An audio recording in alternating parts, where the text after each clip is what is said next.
Testing, hello. 1 2 3, 1 2 3. Testing. Sound check, sound check. Hello, hello. Sound check.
In the name of God, the most compassionate, the most merciful, may Allah's peace and blessings be upon you all.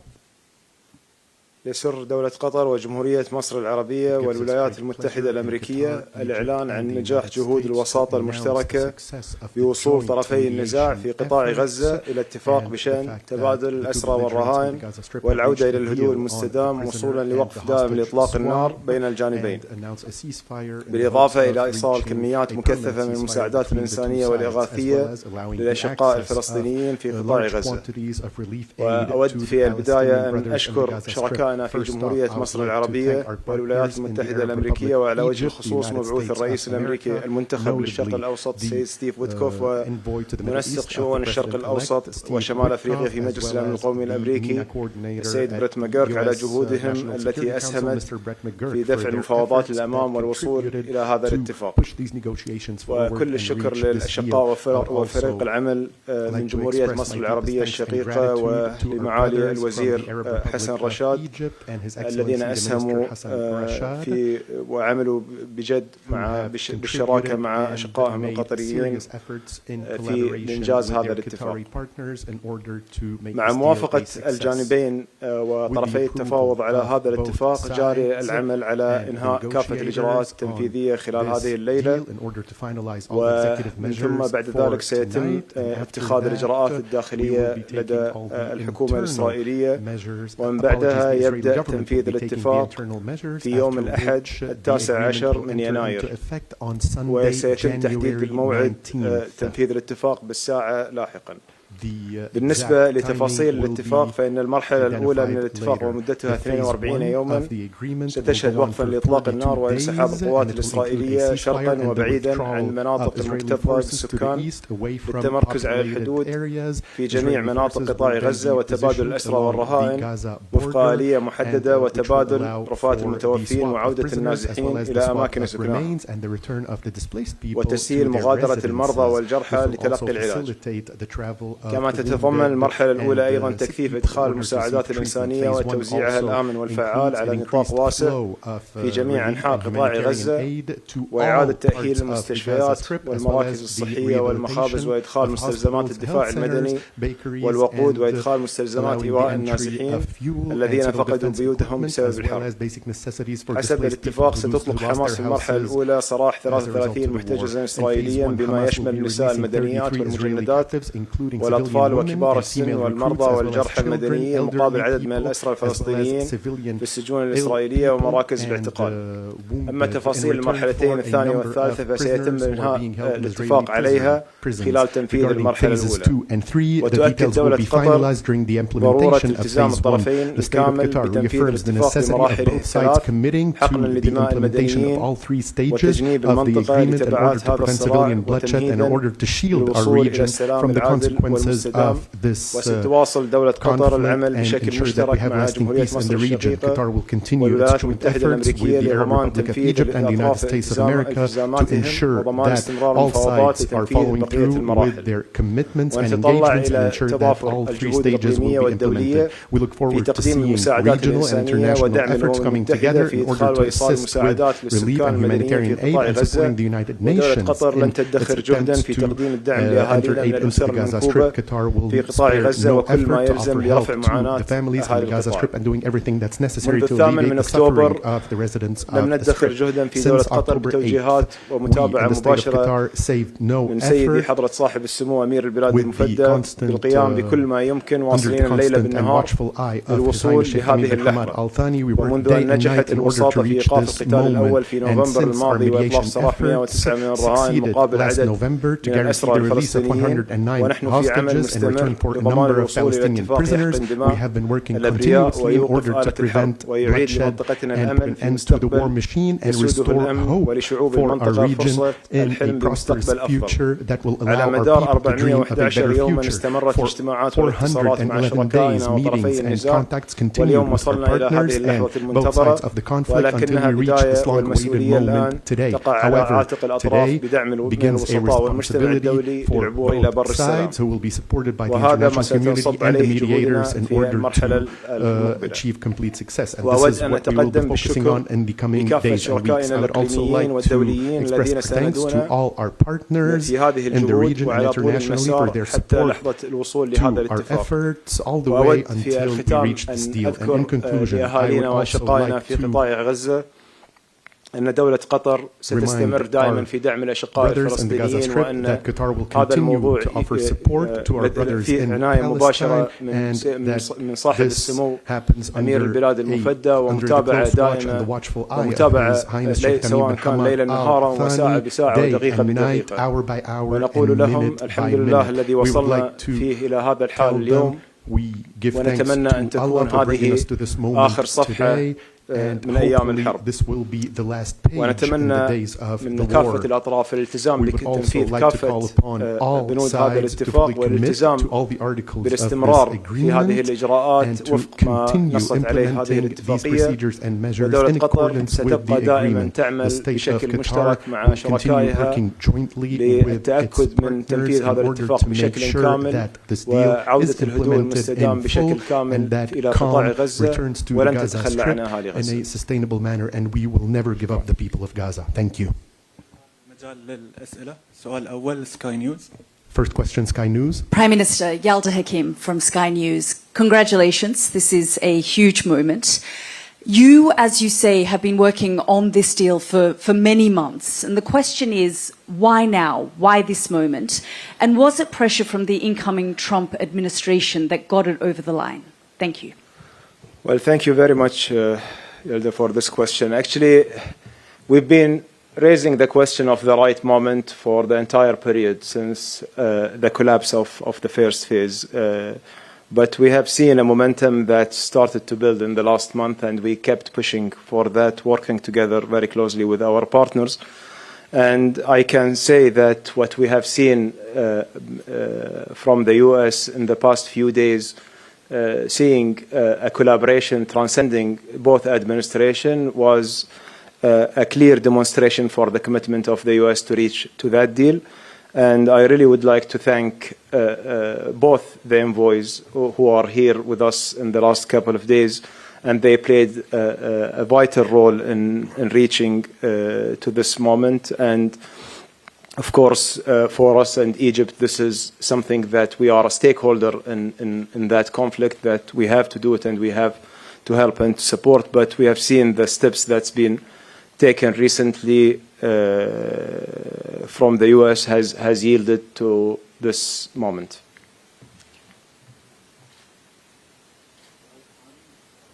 CNN.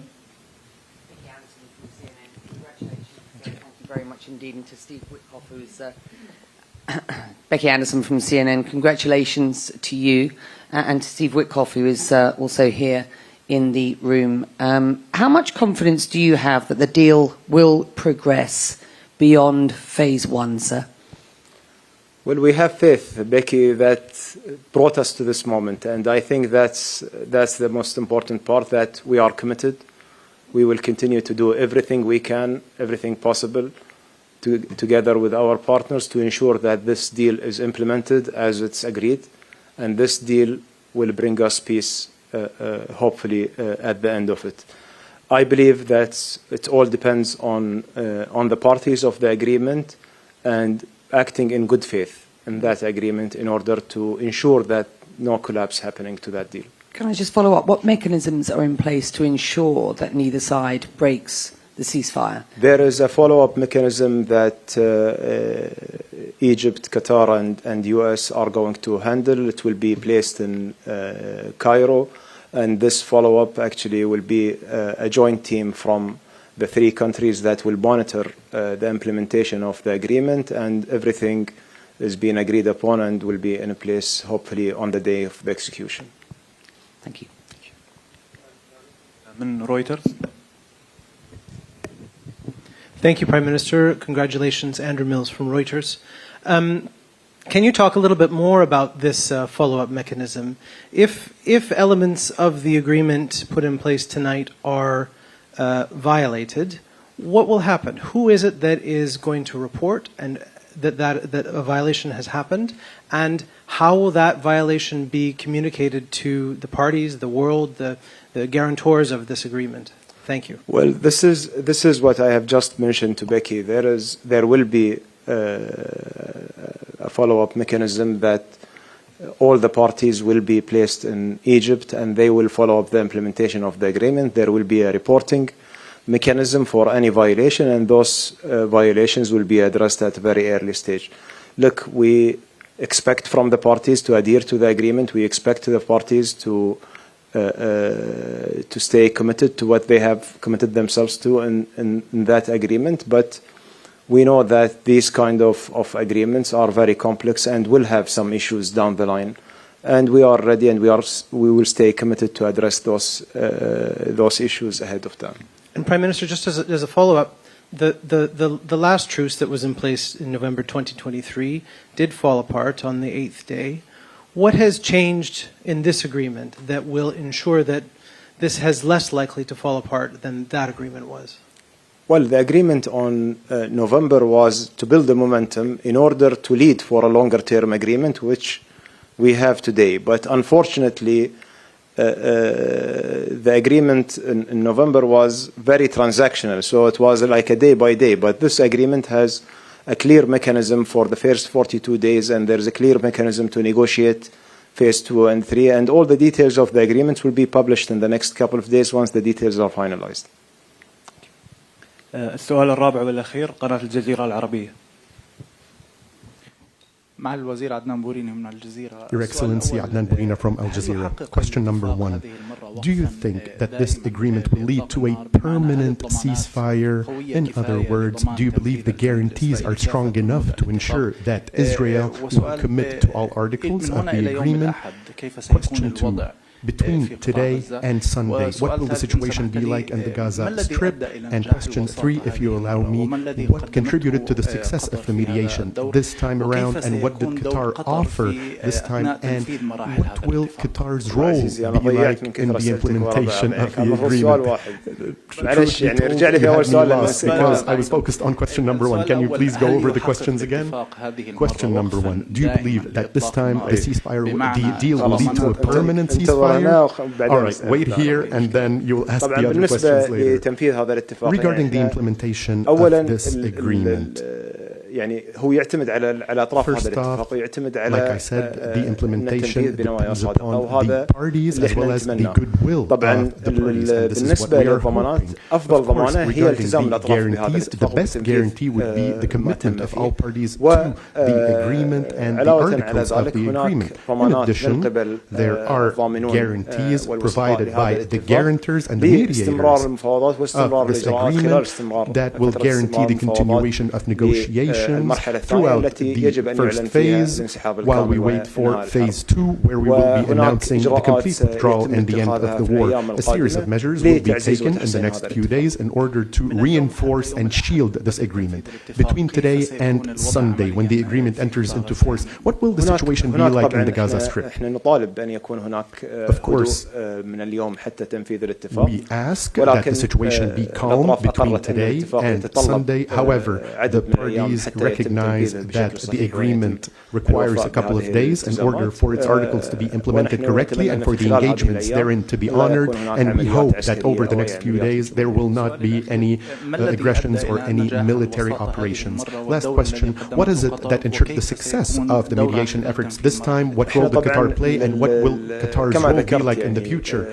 As I mentioned earlier, at the end of the day, it all goes back to the parties of the agreement. We in Qatar and our partners in the Arab Republic of Egypt, at the end of the day, we are mediators. We are trying to bring viewpoints closer together and bridge any gaps between the two sides. Of course, the success of the agreement depends on a number of factors, and there are a number of variables that are happening around us. I cannot go into the details. However, as I stated earlier, In the past few days, there were some serious efforts by all partners. We were all working as a single team in order to come up to the agreement that was reached today.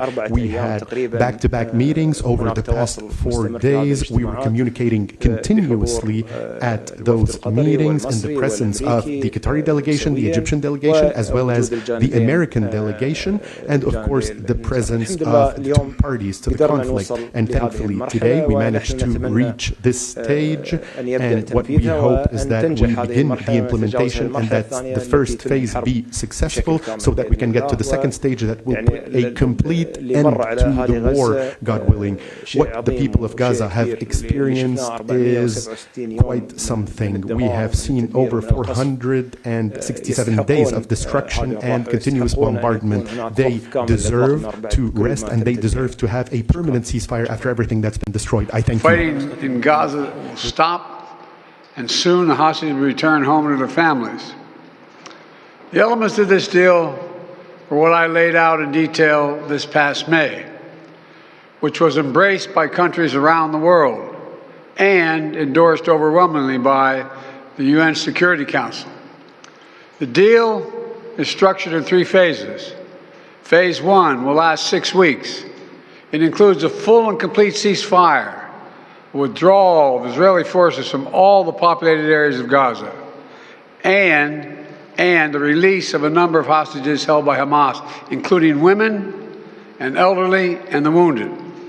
And I'm proud to say Americans will be part of that hostage release in Phase 1 as well. And the Vice President and I cannot wait to welcome them home. In exchange, Israel released hundreds of Palestinian prisoners. And during Phase 1, the Palestinians can also return to their neighborhoods in all the areas of Gaza. And the surge of humanitarian assistance into Gaza will begin. And the innocent people can have a greater access to these vital supplies. You know, during the next 6 weeks, Israel will negotiate the necessary arrangements to get Phase 2, which is a permanent end of the war. Let me say it again, a permanent end of the war. There are a number of details to negotiate to move from Phase 1 to Phase 2, but the plan says if negotiations take longer than 6 weeks, the ceasefire will continue as long as the negotiations continue. I've spoken to the Emir of Kuwait and the President of Egypt, and we have pledged to make sure the negotiations will keep moving forward for as long as it takes. Then, when Phase 2 begins, there will be an exchange for release of the remaining living hostages, including male soldiers, and all remaining Israeli forces will be withdrawn from Gaza, and the temporary ceasefire will become permanent. And finally, Phase 3, any final remains of hostages who have been killed will be returned to their families, and a major reconstruction plan for Gaza will begin. This is the ceasefire agreement I introduced last spring. Today, Hamas and Israel have agreed to that ceasefire agreement and the whole ending the war. You know, those of you who have followed the negotiations can attest, the road to this deal has not been easy. I've worked in foreign policy for decades. This is one of the toughest negotiations I've ever experienced. And we reached this point because of the pressure that Israel built on Hamas, backed by the United States. Hamas's longtime leader, Sinwar, was killed. Hamas's strongest supporter, Iran, launched attacks on Israel. And those attacks failed after my administration organized a coalition of nations to stop them.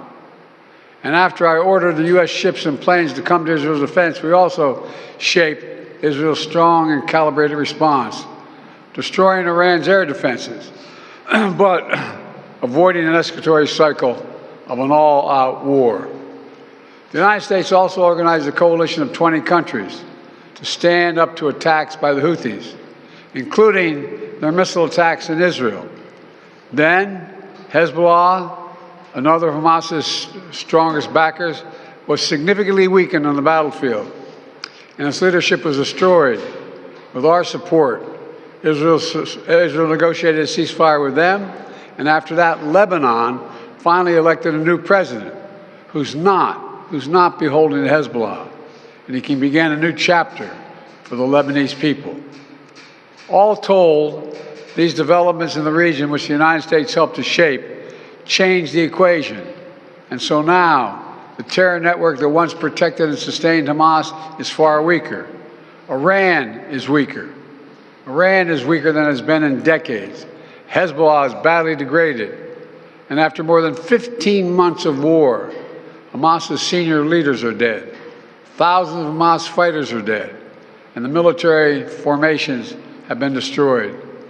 With nowhere to turn, Hamas finally agreed to releasing hostages. You know, there was no other way for this war to end than with a hostage deal. And I'm deeply satisfied this day has finally come, for the sake of the people of Israel and the families waiting in agony, and for the sake of the innocent people in Gaza who suffered unimaginable devastation because of the war. The Palestinian people have gone through hell. Too many innocent people have died. Too many communities have been destroyed. In this deal, the people of Gaza can finally recover and rebuild. They can look to a future without Hamas in power. You know, the Bible says, blessed are the peacemakers. Many peacemakers helped make this deal happen, including an extraordinary team of American diplomats who have worked nonstop for months to get this done. Secretary Blinken led the effort.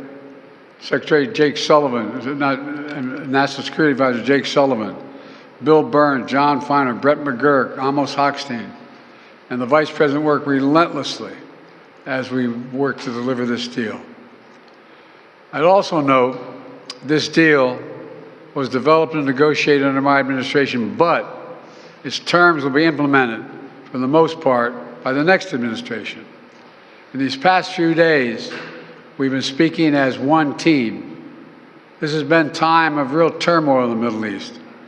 But as I prepare to leave office, our friends are strong, our enemies are weak, and there's genuine opportunities for a new future. In Lebanon, there's an opportunity for a future, free from the grip of Hezbollah. In Syria, a future free from the tyranny of Assad. And for the Palestinian people, a credible pathway to a state of their own. And for the region, a future of normalization, integration of Israel and all its Arab neighbors, including Saudi Arabia.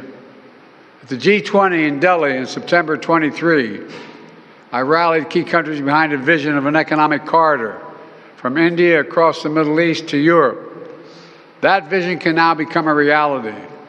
There are risks as well, including ISIS and Iran, even in a badly weakened state, but we're handing off then to the next team a real opportunity for a better future for the Middle East. I hope they will take it. Let me close with this.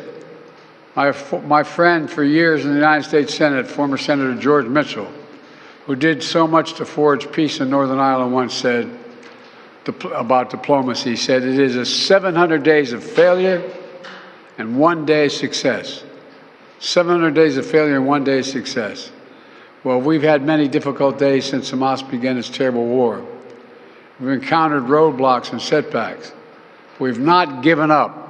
And now, after more than 400 days of struggle, a day of success has arrived.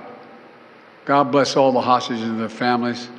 May God protect the troops of all those who work for peace. Mr. President, how do you see the future of Gaza now? As you were saying, the implementation of this deal will be in the hands of the next administration, and basically they will shape the future of Gaza. So how do you see this future? And also, how much credit do you give to the Trump team for this deal? Trump is already taking credit for it. Well, you know, this is the exact framework of the deal I proposed back in May. Exact. And we got the world to endorse it. Secondly, it's America's support for Israel that helped them badly weaken Hamas and its backers and create the conditions for this deal. And thirdly, I knew this deal would have to be implemented by the next team. So I told my team to coordinate closely with the incoming team to make sure we're all speaking with the same voice, because that's what American presidents do. Thank you. How many Americans will be released when the hostages are being released? All the exact detail of how many people are being held, how many bodies will be returned and less, will all be forthcoming. All of it, all of it. Thank you. This deal will hold. I'm confident. Thank you. Folks, credit for this, Mr. President, you or Trump? Is that a joke? Oh, thank you.